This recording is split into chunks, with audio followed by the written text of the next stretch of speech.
سفر جاری تھا، نیند بھی کسی حد تک پوری ہو چکی تھی۔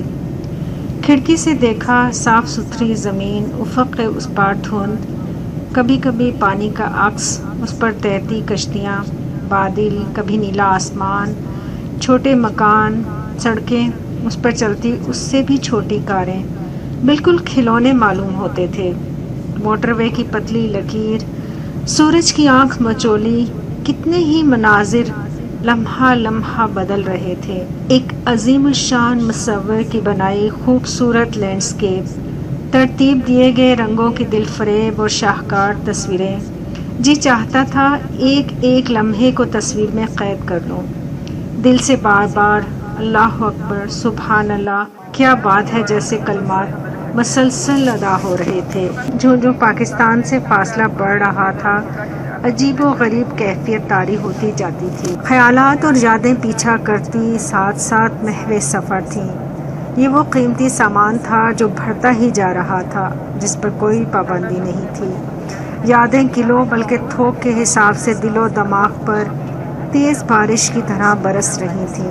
کھڑکی سے باہر حسین مناظر پر نظریں جمائے دل و دماغ جیسے پاکستان ہی چھوڑ آئی تھی۔ آگے بڑھنے سے پہلے کیوں نہ ان یادوں کو بھی ہم سفر کر لیا جائے۔ پاکستان کے شہر جناب نگر میں آنکھ کھولی۔ ہمارا گھر شہر کے آخری کونے میں تھا۔ اس کے بعد لہلہاتے سرسبز کھیت شروع ہو جاتے تھے۔ تقریباً آدھے فرلانگ پر ایک طرف ریلوے لائن تو دوسری طرف سرگودا فیصل آباد روڈ ہے۔ جب بھی گاڑی گزرتی بھاگ کر گھر سے باہر آتے اور ہاتھ ہلا ہلا کر مسافروں کو خدا حافظ کہتے، پھر مغرب سے پہلے دروازے کی دہلیز پر بیٹھ کر سڑک کے اس پار آتی جاتی بسوں، ویگنوں، موٹر سائیکل کا نظارہ کرتے۔ ان کی جلتی بجھتی روشنیاں دور تک دکھائی دیتی اور پھر درختوں میں کہیں غائب ہو جاتی۔ یہ جاننے کا بہت شوق رہا کہ درختوں کے اس پار کیا ہے، کوئی ایسی پر اسرار بستی، درختوں کا طویل سلسلہ یا اسی طرح لہلہاتے کھیت۔ میرے لیے یہ سب سوچیں ایسی تھیں جیسے تجسس سے بھرپور فلم دیکھ رہی ہوں۔ کچھ ہی فاصلے پر 50 پلی تھی، اسے دیکھنے کا بھی کافی شوق ہوا کرتا تھا۔ اکثر ہم بچے 50 پلی پر جاتے اور خوش ہوتے، کبھی ریلوے لائن پر پیسے رکھ دیتے، گاڑی گزرتی تو پیسے کی گلائی میں کئی گنا اضافہ ہو جاتا، مگر اس کی قیمت گر جاتی۔ باوجود پیسوں کی کمی کے ان کے یوں ضائع ہو جانے پر ملال نہ ہوتا، بلکہ ایک انجانی سی خوشی ہوا کرتی۔ 50 پلی کے اس پار صبح سویرے سر پر دودھ کے مٹکے اٹھائے مٹیار نے ریلوے لائن کے ساتھ ساتھ ایک ہی قطار میں بڑھتی چلی آتی تھی۔ سلور کے برتن اور کالے کپڑوں کی وجہ سے دور سے ہی خرامہ خرامہ مستانی چال چلتی نظر آ جاتی۔ عجیب دل فریب منظر ہوا کرتا تھا۔ امی فجر کے لیے اٹھاتی تو اٹھنا محال ہو جاتا۔ جلدی اٹھو بیٹا، نماز کا وقت جا رہا ہے، نماز وقت پر پڑھنی چاہیے، چلو اٹھو شاباش۔ ہمارے نہ اٹھنے پر امی کی مدھر آواز آہستہ آہستہ غصے میں اور پھر شدید جھنجھلاہٹ میں بدل جاتی۔ بالآخر نہ چاہتے ہوئے بھی اٹھتے، جلدی جلدی نماز کیا پڑھتے، بس ٹکرے مارتے اور پھر بستر میں گھس جاتے۔ کبھی فجر کی نماز میں دیری ہو جاتی تو ناشتہ نہ ملنے کی دھمکی ملتی، تب فوری نماز پڑھ کر پھر ناشتے کے لیے چوکی سنبھال لیتے۔ پڑھائی کا باقاعدہ آغاز یسن القرآن سے ہوا۔ اس قاعدے کا یہ فائدہ ہے کہ عربی اور اردو دونوں بآسانی پڑھ سکتے ہیں۔ یہ چھوٹا سا قاعدہ بچپن کی زندگی کا حصہ بن گیا۔ روزانہ شوق اور خوشی خوشی نانی اماں سے پڑھتے۔ کبھی یوں بھی ہوتا کہ نانی اماں نے ابھی ناشتہ بھی نہ کیا ہوتا کہ ہم قاعدے سمیت پہنچ جاتے۔ وہ کہتی، پتر ہجے ناشتہ کرنا پھر آ جائیں۔ ہم پھر اسی انتظار میں رہتے کہ کب ناشتہ ختم ہو اور پڑھنے پہنچ جائیں۔ قاعدہ مکمل ہوا تو محلے کی بزرگ خاتون سے قرآن مجید پڑھنے جانے لگے۔ سچی بات تو یہ ہے کہ ان کی کرخت طبیعت اور شکل دیکھ کر بہت ڈر لگا کرتا، مگر وہ بہت شفیق استاد ثابت ہوئے۔ بچوں سے بہت پیار سے پیش آتی تھیں، مگر کبھی کبھی قرآن مجید پڑھتے ہوئے کہیں غلطی ہو جاتی تو ایک ہلکی چپت بھی رسید کر دیا کرتی تھیں۔ لیکن مجھے کبھی ان سے ڈانٹ یا مار نہیں پڑی، اس لیے کہ میں قرآن مجید بہت احتیاط سے پڑھا کرتی تھی۔ ہم نے خوشی خوشی اور شوق سے قرآن پاک ناظرہ بھی مکمل کر لیا۔ اب لفظی ترجمہ پڑھنے کا شوق ہوا۔ اس کے لیے محلے میں گھر جانے لگے۔ انہوں نے بھی بہت اچھے طریقے سے قرآن مجید کا ترجمہ یاد کروایا۔ 2-3 سپارے پڑھ لینے کے بعد باقی ترجمہ خود پڑھ لیا۔ بچپن میں احادیث رسول صلی اللہ علیہ وآلہ وسلم، سیرت النبی صلی اللہ علیہ وآلہ وسلم اور صحابہ کرام کے حالات و واقعات پڑھے۔ ان کی قابل رشک زندگیاں جان کر جوش اور جذبہ بھی پیدا ہوا کرتا تھا کہ کاش ہم بھی ان جیسے نیک ہو جائیں۔ الغرض دین سے متعلق ابتدائی علم کافی حد تک پڑھ اور سیکھ لیا۔ توار ہونے والے اجلاس میں نظم نعت اور تقریر بھی کر ڈالی۔ یوں اسلام سے متعلق ابتدائی علم کافی حد تک حاصل کیا۔ یہ وہ سب سنہری یادیں تھیں جو پیچھے چھوڑے جا رہی تھی، اور جہاز آگے ہی آگے برق رفتاری سے بڑھ رہا تھا۔ ابھی ہماری پرواز دوحہ سے 2 گھنٹے کی مسافت پر تھی۔ میں یوں ہی کھڑکی سے باہر تیرتے بادلوں کو دیکھ رہی تھی۔ جہاز کی رفتار پر نظر جاتی تو جی ہول اٹھتا۔ جب رفتار 500 کلومیٹر فی گھنٹہ کے حساب پر نظر پڑی تو اسے سڑک پر رفتار پکڑتی گاڑی سے موازنہ کیا اور سر چکرا سا گیا۔ زمین پر عام گاڑی کی رفتار 50 سے 150 یا پھر 60 تک ہو سکتی ہے، وہ بھی اگر سڑک پر ٹریفک کا ہجوم نہ ہو۔ تقریباً ہر جہاز کی سیٹ کے سامنے ایک اسکرین ہوتی ہے جس پر آپ اپنی مرضی کی دنیا جہان کی مووی، گانے وغیرہ دیکھ سکتے ہیں، مگر مجھے یہ سب پسند نہیں تھا۔ ہاں کبھی کبھی سامنے کسی اسکرین پر نظر پڑ جاتی جو مووی دیکھ رہا ہوتا تو کچھ دیر ادھر دیکھ لیتی، مگر میری اپنی اسکرین پر جہاز کس مقام پر ہے، رفتار کتنی ہے، کتنا سفر باقی رہ گیا ہے، آس پاس کون سے ممالک ہیں، یہ سب تفاصیل سامنے آتی جا رہی تھیں۔ دوران سفر مجھے اس میں دلچسپی رہی۔ اچانک کچھ عجیب سا شور اٹھا جو غیر محسوس طریقے سے بڑھنے لگا۔ یا اللہ خیر، کہیں جہاز ہائی جیک تو نہیں ہو گیا؟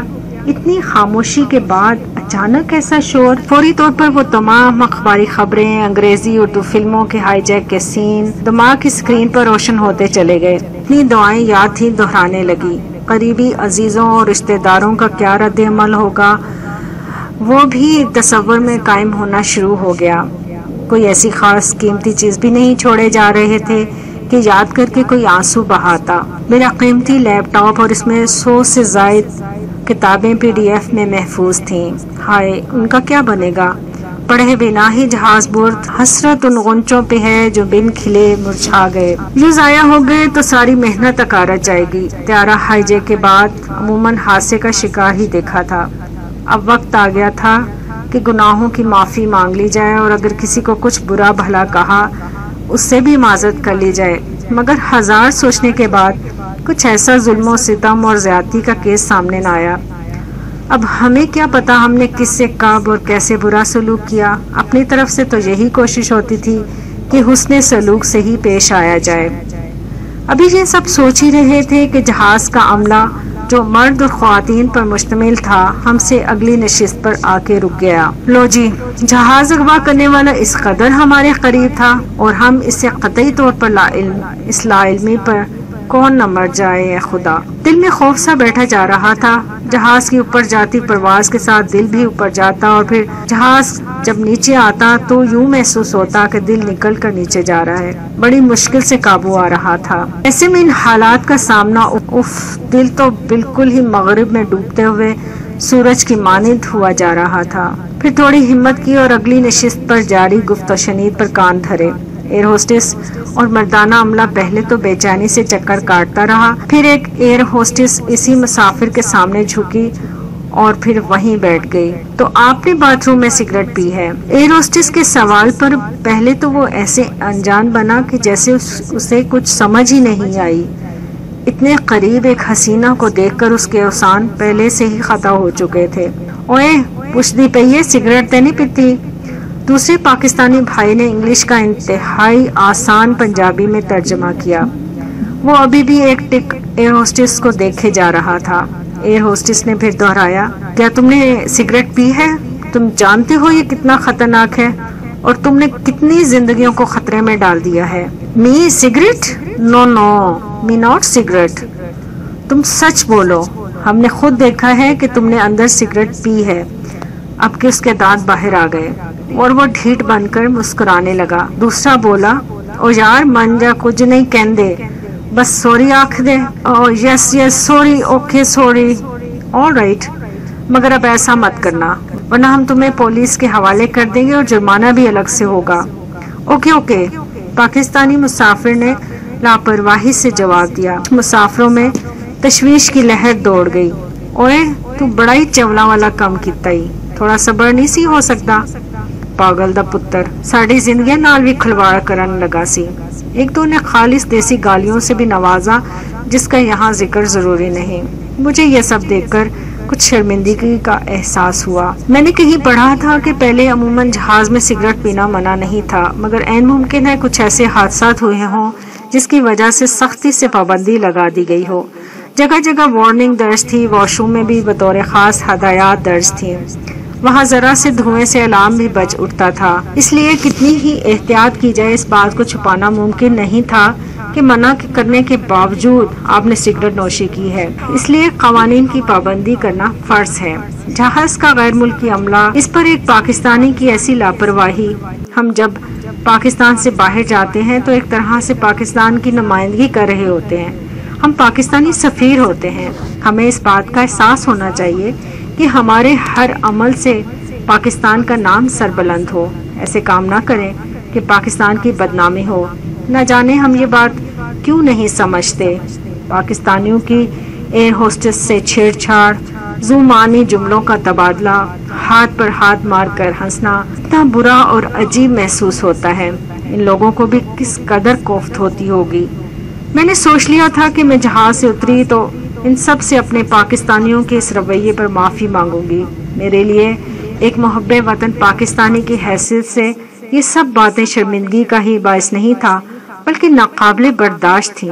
مجھے بقیہ سفر کے دوران شدید کوفت, افسوس اور صدمہ رہا.